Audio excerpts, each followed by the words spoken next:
Here is the part 2. The Old Man by the River. I met him by a river that moved like memory, slow, patient, unafraid of time. His beard was wide as forgotten dawns, his eyes the color of calm. He sat on a rock as if the earth itself trusted him. The air around him was thick with silence, the kind that teaches. I greeted him softly, unsure if he even saw me, but he smiled before I spoke, as if he had heard my thoughts long before my voice. You have been searching, he said. His tone was not a question, it was truth I could not hide. I nodded, ashamed and tired. He motioned for me to sit beside him. The river hummed between us like an ancient secret. You are not lost, he whispered. You are just walking too fast. I didn't understand at first. He looked at the water and said, everything wise moves slowly. I followed his gaze. A leaf floated by, unbothered by direction. Do you see, he said, the river doesn't chase, it carries. He told me he had once been like me, restless, burning with questions. I thought the world was cruel because people were cruel, he said. But the truth is, people mirror what they are afraid of losing. I asked what that meant. He smiled and said again, they lie, he said, because truth demands courage. They betray, he continued, because loyalty asks for sacrifice. They hurt others, he sighed, because pain feels like power. Each word feel like a stone into my conscience. But then he said, some people choose differently. They choose kindness even when the world mock it. They choose honesty even when lies are easier. They choose patience even when everything rushes past them. His eyes turned towards the sky.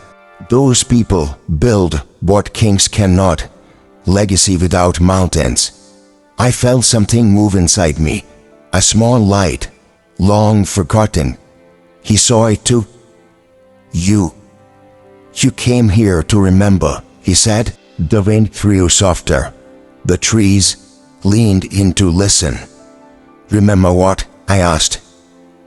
He tapped his chest gently. That goodness is not inherited, it's chosen. Every day, he said, you decide what kind of man you became. He lifted a handful of soil and let it fall back to the ground. The earth, he murmured, has buried both masters and saints. What makes a difference is not where you are born, but what you honor. His words echoed long after they left his lips. But how do I stay good in a world that breaks the gentle? I asked him. The old man smiled. By bending, not breaking. Be like this river.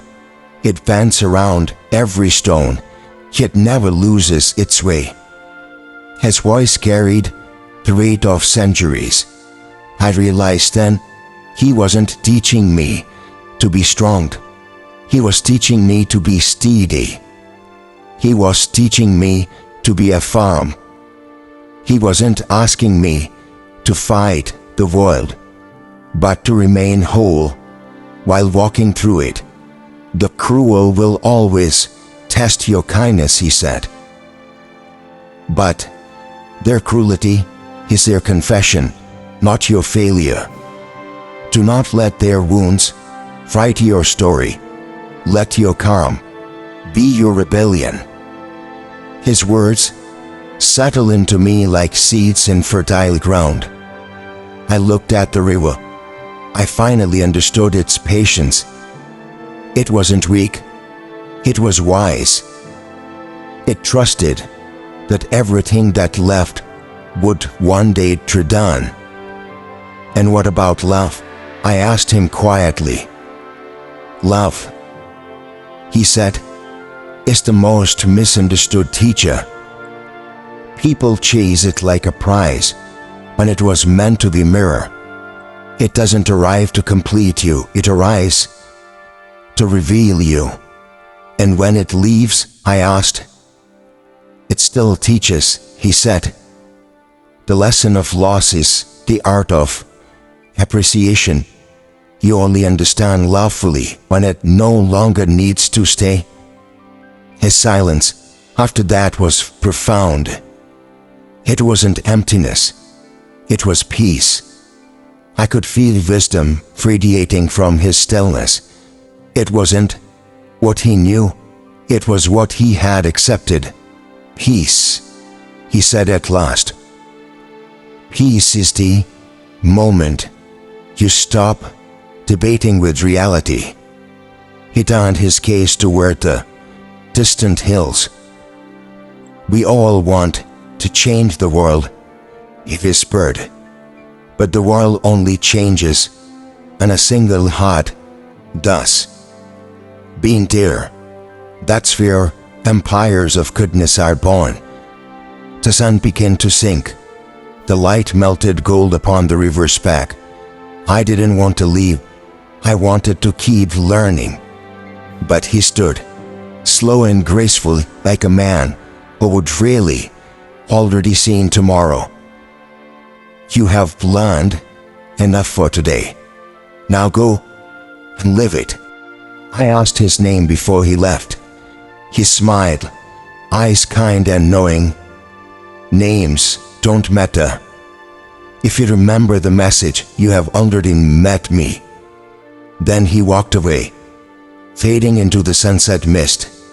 I sat there long after he was gone. The air was still, but my soul was moving. His wisdom didn't sound ancient anymore. It sounded alive inside me. Every word replayed in my mind, like a new heartbeat. I realized I had been chasing answers in books when the universe had placed them in people. I promised myself to listen more deeply from now on. That day I learned that truth doesn't arrive like thunder. It comes like a whisper through someone who has already walked your pain. The old man didn't change my life. He reminded me I still could. And that realization was everything. As the river darkened under the fading light, I looked at my reflection. I wasn't the same anymore. My eyes carried stillness instead of fire. My voice softened, not with weakness, but with understanding. I stood and walked back toward the path I came from. The wind felt different now, lighter, forgiving. The same word, yet I was new within it. The river's song followed me, patient, kind, eternal. I carried his lesson like invisible armor. I no longer feared being misunderstood. I no longer chased approval. I began to build peace quietly in small acts of grace. I stopped explaining goodness. I started embodying it. I stopped seeking light. I began becoming it. The old man had given me more than words. He had given me clarity. As night fell, I whispered to myself, he wasn't a stranger. He was a reflection of what I could become. Perhaps he was real, perhaps divine, but what mattered was the truth he left behind. The truth that kindness is the quiet revolution, that patience is strength disguised as softness, That wisdom isn't knowing everything. It's knowing what not to fight. That goodness is a choice repeated until it becomes nature. I smile into the dark, feeling no fear. Somewhere I imagine him smiling too, another soul at peace.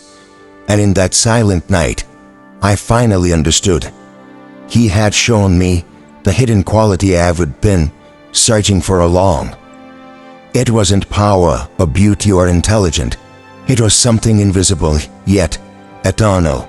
Something that doesn't shout, it glues quietly. Something that changed everything without asking to be seen. It was grace. The way he spoke, the way he paused, the way he forgave. The wild.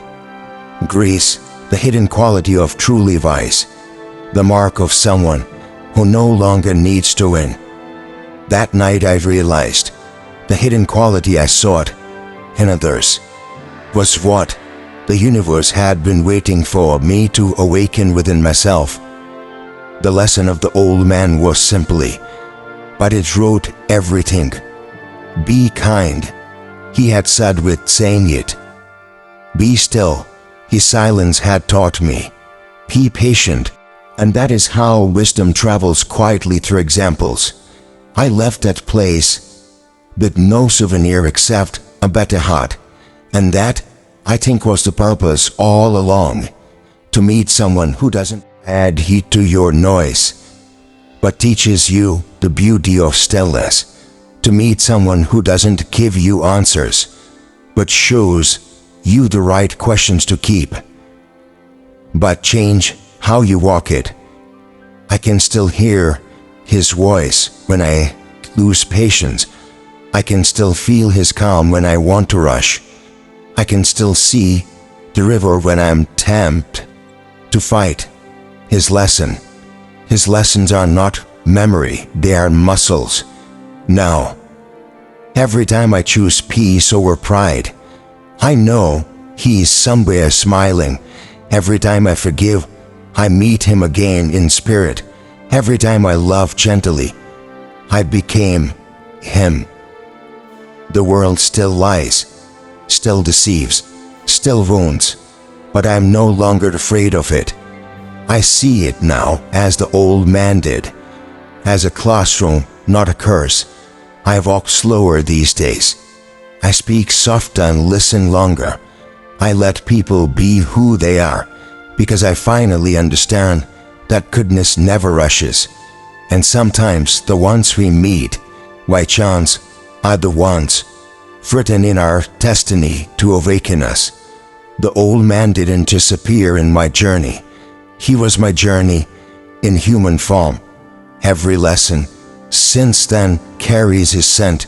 The river, the stillness, the calm between thoughts. I no longer look for hidden qualities in others. I look for hidden peace within myself, because that's what he meant. The true treasure isn't out there. It's what you create inside when the world stops making sense. The old man taught me that wisdom isn't rare. It's just often unheard beneath our own noise. And that is why the world feels lost. Not because truth vanished, but because silence did. He brought silence back to me, and through it clarity. That was his gift, his goodbye, his immorality. I still visit that river sometimes. I still sit on the same rock where he once sat. I let the water speak in his place. In every ripple feels like a word from him. Move slow, it says. Be kind, be true, and let grace be your hidden quality. The sun sets again, as it did that day. But this time, I don't watch it longing. I watch it in peace, because the lesson isn't ending, it's living through me. I rise, whisper a prayer to the wind. Thank you, old man. You didn't just teach me how to live, you taught me how to see. The world looks different now. a man who once searched for meaning, and I found it, and found it in the quiet grace of another soul. After the old man faded into memory, I've walked on with a quieter feet. The world seemed softer, not because it changed, but because I did. The noise around me no longer shocked me. The storms still came, but I had learned how to stay still within them. Days passed like pages, each carrying a whisper of what he taught me. Yet something inside me kept longing, not for answers, but for reflection. I had found wisdom, but not warmth. And every wisdom without warmth feels like a half-finished truth. I didn't know what I was searching for until I saw her. Not in a dramatic light, not a thunder-burning sky, but in the quietest heart.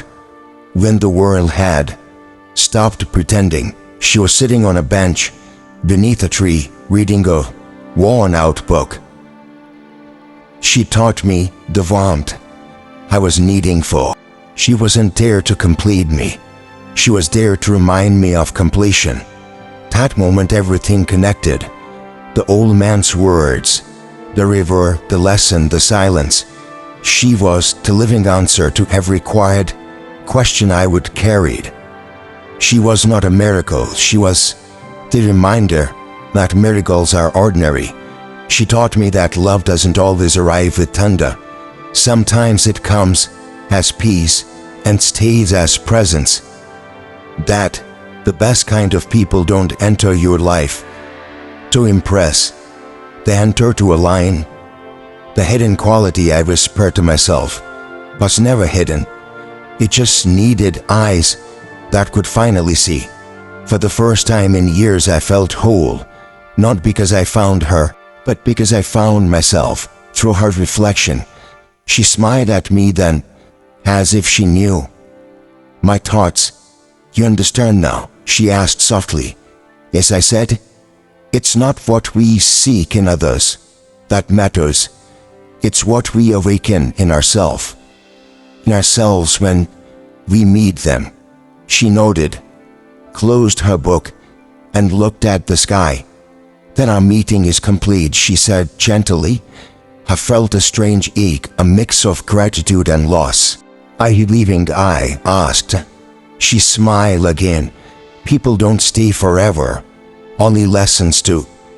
And with that, she walked away, not dramatically, but peacefully, like evening turning into light.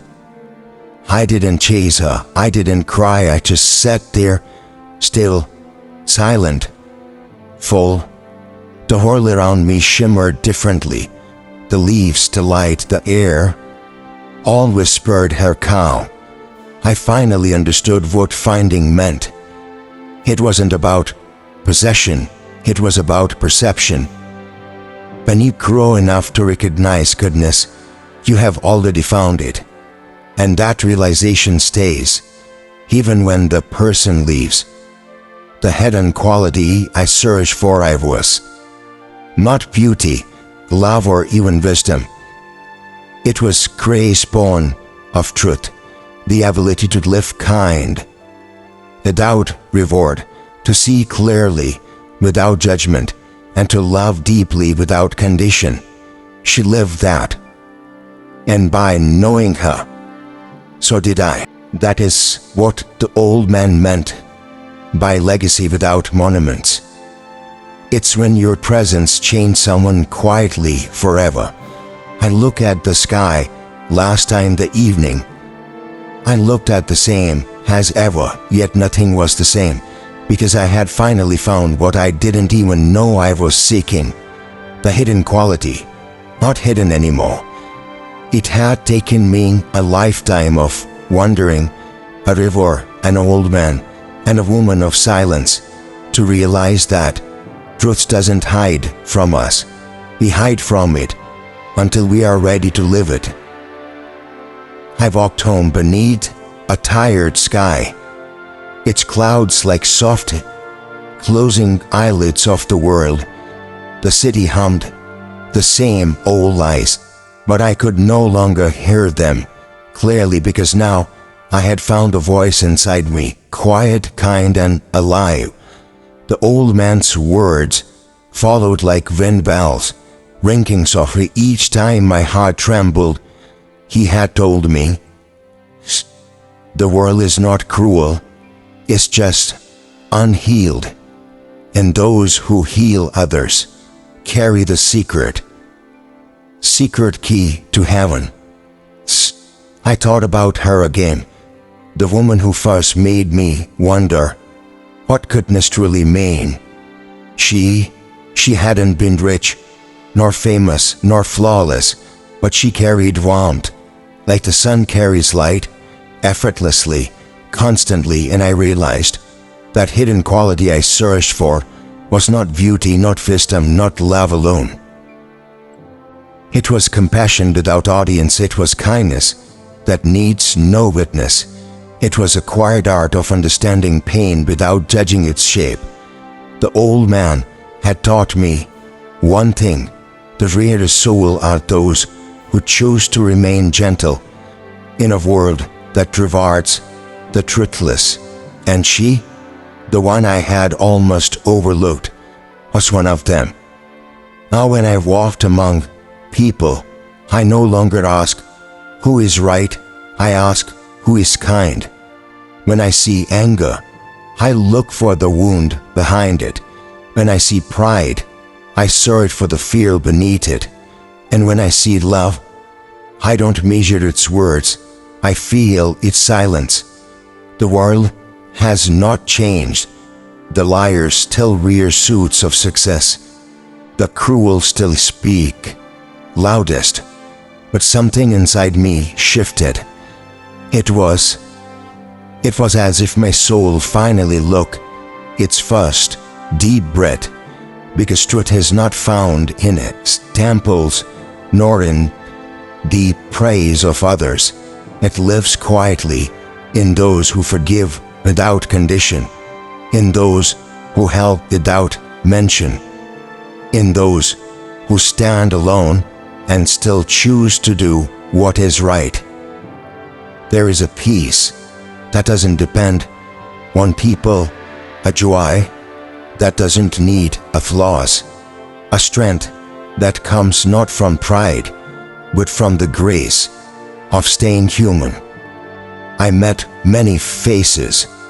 After that, some glittered, some deceived, some tried to test the softness I carried, but none could steal the light I would found. Because once you discover compassion, no darkness can unteach you. Tonight, I stayed again in silence, just as I did when this journey began. But this time, I'm not searching, I'm seeing. And if you are listening now, I want to tell you something. This story was never about me. It was always about you. You who still believes that kindness matters. You who has been hurt, yet still choose to love. You who walks through a cruel world and still keeps your heart alive. That hidden quality you seek, the virtue you chase in others. Perhaps it's already inside you, waiting quietly, just needing one act of faith to come alive. So if you have come this far, don't let this be the end. Let it be the beginning of the version of you that refused to harden. Be the good soul someone else prays to find. Be the gentle one in the crowd. Be the one who forgives without being asked. Be the reason someone still believes that humanity is worth trusting. Because in the end, the world does not remember what we had. It remembers who we were. And I finally understood the secret, the hidden quality I searched for, the treasure life had hidden beneath pain, was not in her eyes, not in her words. It was in the way they both made me feel human, again. So, when you go back to your world tonight and see faces tired of pretending, just remember, you might be the light someone prayed to find today. Be the light. Be that hidden quality. And maybe, just maybe, the world will finally heal. I thank you for your presence. Thank you for watching. Keep watching. My voice. The desert voice.